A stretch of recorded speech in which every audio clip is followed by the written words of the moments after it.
Shri Gopakumar, vice ചാൻസലറെ അദ്ദേഹം വേദിയിൽ നിന്ന് ബന്ധപ്പെട്ടിരുന്നോ? ഡോക്ടർ മോഹൻ കുന്നുമലിനെ ഡോക്ടർ അനിൽകുമാർ വിളിച്ചിരുന്നോ?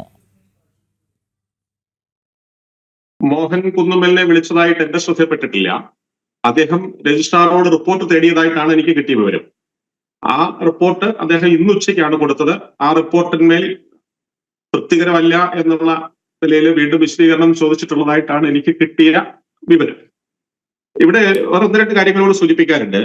ഒന്ന്, ഈ പരിപാടിയെ സംബന്ധിച്ച് സംഘാടകർക്ക് കൊടുത്ത നിർദ്ദേശങ്ങളിലെ നിബന്ധനകളിലെ ഒരു നിബന്ധന ഞാൻ നേരത്തെ സൂചിപ്പിച്ചതുപോലെ മതപരമായ പരിപാടികൾ പാടില്ല, പ്രഭാഷണങ്ങൾ പാടില്ല, ആരാധന പാടില്ല എന്നൊരു കണ്ടീഷൻ ചേർത്തിട്ടുണ്ട്. പക്ഷെ ഇത് സംബന്ധിച്ച് ഈ വിവാദം ഉണ്ടായതിനു ശേഷം സർവകലാശാലയിൽ നിന്ന് ഞങ്ങൾ അന്വേഷിക്കുന്ന സമയത്ത് കിട്ടിയ നിബന്ധനകളുടെ പകർപ്പിൽ പബ്ലിക് റിലേഷൻസ് യൂണിവേഴ്സിറ്റിയുടെ പബ്ലിക് റിലേഷൻസ് ഡിപ്പാർട്ട്മെന്റ് തന്നിട്ടുള്ള ആ നിബന്ധനകളുടെ പകർപ്പിൽ ഇങ്ങനൊരു കണ്ടീഷൻ ഇല്ല. രണ്ടാമത്തെ ഈ പറയുന്ന ഒപ്പിട്ട് വാങ്ങിയ നിബന്ധനകളിലെ രണ്ടാമത്തെ നിബന്ധനയായിട്ടാണ് ഇത് പറയുന്നത്. അങ്ങനെയുണ്ടെങ്കിൽ അത് അങ്ങേയറ്റം ഗൗരവമുള്ള ഒരു സംഗതിയാണ്. രജിസ്ട്രാർ സ്വന്തം നിലയില് സർവകലാശാല കാലാകാലങ്ങളായി അംഗീകരിച്ച് പ്രസിദ്ധം ചെയ്തിട്ടുള്ള ഈ സെനറ്റ് ഹാൾ സംബന്ധിച്ച്, സെനറ്റ് ഹാൾ വാടകയ്ക്ക് നൽകുന്നത് സംബന്ധിച്ച് പുറപ്പെടുവിച്ചിട്ടുള്ള നിബന്ധനകളിലെ രജിസ്ട്രാർ സ്വന്തം നിലയ്ക്കാണോ ഈ തരത്തിലൊരു അഡീഷണൽ നിബന്ധന എഴുതി ചേർത്തത് എന്നുള്ളത് കൂടി പരിശോധിക്കപ്പെടേണ്ടതാണ്. എനിക്ക് പ്രാഥമികമായിട്ട് കിട്ടിയ അന്വേഷണത്തിൽ അങ്ങനെയാണ് തോന്നുന്നത്.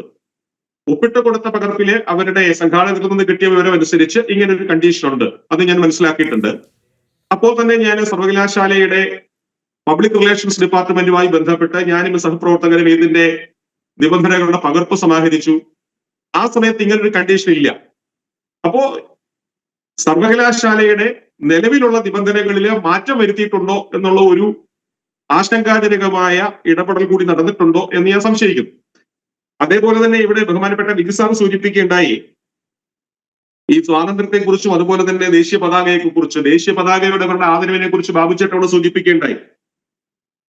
ഇന്ത്യ റിപ്പബ്ലിക്കായ ദിവസം 1950 ജനുവരി മാസം 26-ാം തീയതിയാണ് സ്വതന്ത്ര ഇന്ത്യയിലെ ആദ്യത്തെ ഇടതുപക്ഷ അല്ലെങ്കിൽ മാർക്സിസ്റ്റ് ബലിദാനി രക്തസാക്ഷിയുടെ പേര് ഓർക്കുകയാണ് സർദാർ ഗോപാലകൃഷ്ണൻ. ഓർക്കുന്നുണ്ടാവും, ബിജു സാർ ഓർക്കുന്നുണ്ടാവും. തൃശൂർ ജില്ലയിലെ നാട്ടികയിലെ ആണ് അദ്ദേഹത്തിന്റെ ജീവൻ നഷ്ടപ്പെടേണ്ട സാഹചര്യം ഉണ്ടായത്. എന്തുകൊണ്ടാണെന്ന് കേരളത്തിന്റെ ചരിത്രം ഒന്ന് പരിശോധിച്ചാൽ മനസ്സിലാകും.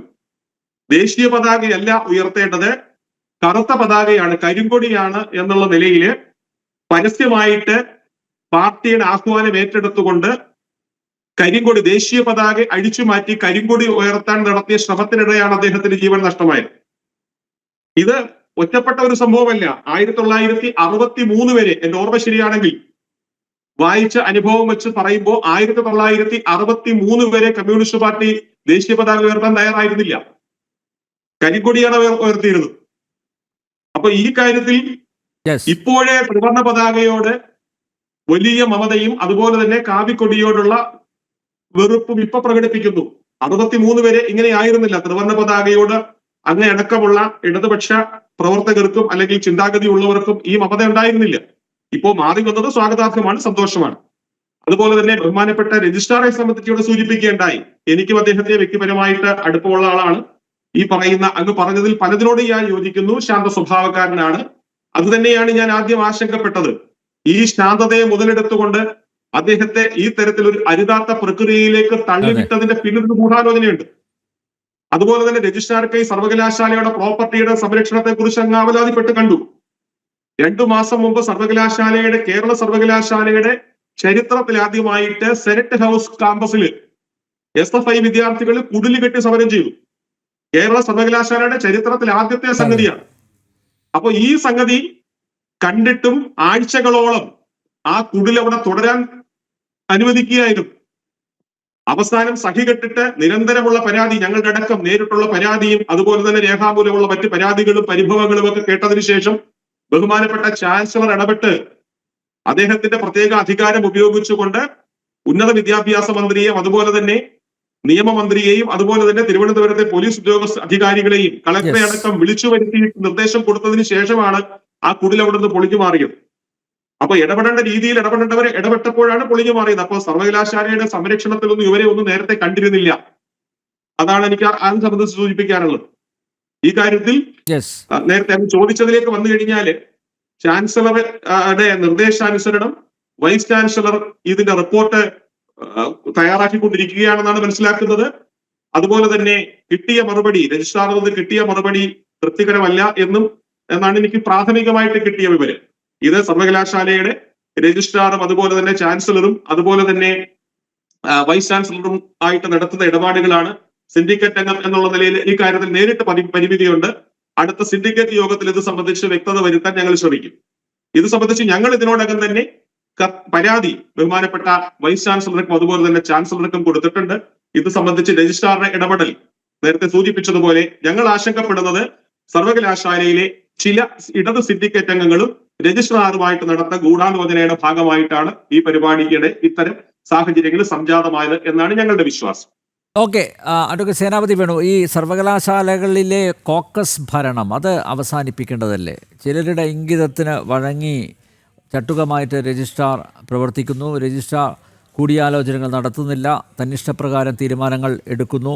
ഇതിനൊക്കെ അറുതി വരുത്തേണ്ടതല്ലേ? അല്ല നമ്പ്യാരെ, ഇതിൻ്റെ അകത്ത് നമ്മൾ മനസ്സിലാക്കേണ്ടത്, ഞാൻ വിജി എബ്രാഹിമിന്റെ എന്താ പറഞ്ഞ അദ്ദേഹത്തിന്റെ വാക്കുകളെയൊക്കെ വളരെ സശ്രദ്ധം കേട്ടുകൊണ്ടിരിക്കുകയായിരുന്നു. ഈ കേരളത്തിലെ സർവകലാശാലകളില് അതിനെ ബാധിച്ചിരിക്കുന്ന ഒരു ദുരന്തമാണ് ഒരു എന്താ പറഞ്ഞ ഇടതുപക്ഷ കോക്കസ്. അതിന്റെ പരീക്ഷ നടത്തിപ്പ് മുതൽ അങ്ങ് തുടങ്ങിയാൽ എല്ലാ നിലയിലും ഇവരുടെ ഒരു വല്ലാത്ത രീതിയിലുള്ള കൈകടത്തൽ. അതിൻ്റെയൊക്കെ ദുരന്തം എന്താണെന്ന് ചോദിച്ചു കഴിഞ്ഞാൽ കേരളത്തിലെ സർവകലാശാല വിദ്യാഭ്യാസ നിലവാരമൊക്കെ വല്ലാത്ത താഴോട്ട് പോയി. അതൊക്കെ നമുക്കിപ്പം ചർച്ച ചെയ്യേണ്ട ഒരു കാര്യമില്ല. പക്ഷെ ഇവിടെ ഞാൻ ചോദിക്കാൻ ആഗ്രഹിക്കുന്ന ഒരു ചോദ്യം, അടിയന്തരാവസ്ഥയുടെ 50ാമത് വാർഷികം അത് സംഘടിപ്പിക്കേണ്ട സ്ഥലം സർവകലാശാലയുടെ സെനറ്റ് ഹാളാണ്. അപ്പൊ ഒന്നാമത്തെ തെറ്റവിടെ.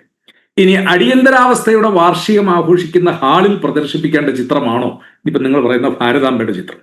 ഇതൊക്കെ എന്തിനു വേണ്ടി പ്രദർശിപ്പിക്കുന്നു? ഇത് എന്തിനു വേണ്ടി ഇതൊക്കെ നടത്തുന്നു? ഇവിടെ ഗോപകുമാർ പറഞ്ഞു അടിയന്തരാവസ്ഥയിലെ ഭയാനകമായ ഭീകരമായ കാര്യങ്ങളെ കുറിച്ചൊക്കെ 50 കൊല്ലം കഴിയുമ്പോൾ. അപ്പൊ ഞങ്ങളൊന്ന് ചോദിച്ചു കൊള്ളട്ടെ, ഞങ്ങൾ ഇനി അടുത്ത കൊല്ലം ഇന്ദിരാഗാന്ധി 1980 തിരിച്ചു വന്നതിന്റെ 50ാം വാർഷികം ആഘോഷിക്കാൻ ഞങ്ങൾക്ക് അവകാശമുണ്ടല്ലോ.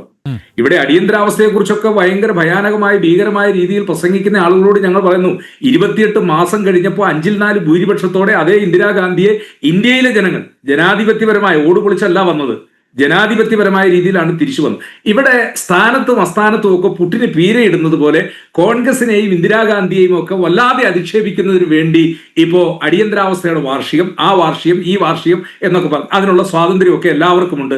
ഞങ്ങൾ ആ സ്വാതന്ത്ര്യത്തെ ഒന്നും ഞങ്ങൾ ചോദ്യം ചെയ്യുന്നില്ല. പക്ഷേ ഒരു കാര്യം ഞങ്ങൾ വിനയപുരസരം ചോദിക്കാൻ ആഗ്രഹിക്കുന്നത്, ഈ ഭാരതാംബയുടെ ചിത്രം പ്രദർശിപ്പിക്കുന്നതാണോ അതല്ല സർവകലാശാലയുടെ സെനറ്റ് ഹാളിൽ ഇതൊക്കെ നടത്തുന്നതാണോ? വേറെ എത്രയോ ഹാളുകളും സംവിധാനങ്ങളും ഒക്കെ ഉണ്ട്.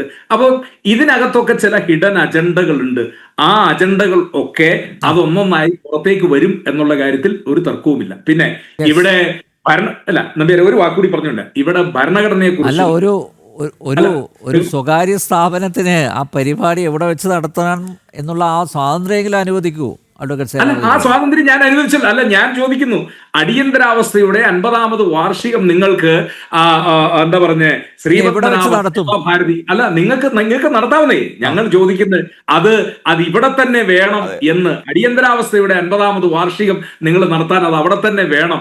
അതിന് അനുമതി കൊടുക്കുന്നവരും അവരും ഒന്ന് ചിന്തിക്കേണ്ടതില്ലേ? ഇനി അനുമതി കിട്ടിയവര് അവിടെ ഭാരതാംബയുടെ ചിത്രം വെച്ചുകൊണ്ട് മാത്രമാണോ ഈ പരിപാടി നിങ്ങൾക്ക് നടത്താനായിട്ട് കഴിയുള്ളൂ? അപ്പൊ ഇതൊക്കെ ഞാൻ ആദ്യം പറഞ്ഞതുപോലെ ചിലർക്ക് ചിലരെയൊക്കെ ആക്ഷേപിക്കാനുള്ള ഒരു വേദിയായിട്ട് ഈ കാര്യങ്ങളെയൊക്കെ നിങ്ങൾ മാറ്റുന്നു.